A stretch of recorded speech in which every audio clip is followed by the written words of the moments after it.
Umenumiza sana Tanda. Moyo wangu una maumivu. Unajua, kila jua inapochomoza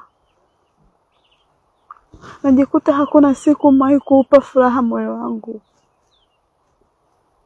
Kwa nini wewe Tanda? Kwa nini? Au nipendi? Niambie. Ndeko, sio kwamba sina mazuri ambayo nimeyafanya kwako. Hasha, yapo mengi sana. Lakini nasikitika umeamua kuyaandika mazuri yangu chini ili upepo unapoyapiga yaweze kufutika moyoni mwako. Umechagua kuandika mabaya yangu kwenye jiwe ili hata upepo ukipiga vipi yasifutike.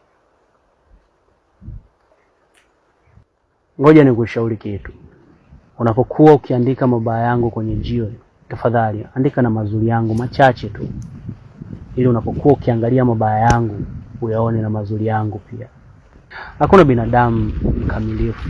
Nobody is perfect. Ni nani alikulipia ada yako ya chuo mihula yote mitatu kama sio mimi? Hili nalo ni la kuandika chini. Ni nani ambaye alimjengea mama yako nyumba kule kijijini kama sio mimi? Hata hili nalo umechagua kuliandika chini.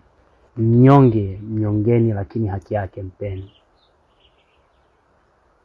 Wewe si ndio ulikuwa unasema kwamba unajisikia amani kuniona kwenye maisha yako, si wewe?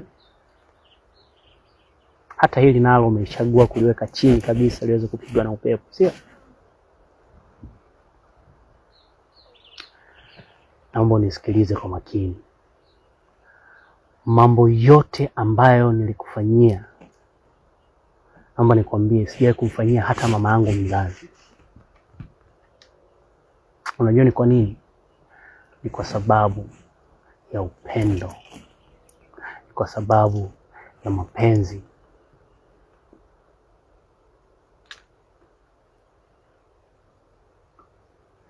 Kitu kimoja ambacho nataka kusema, asante.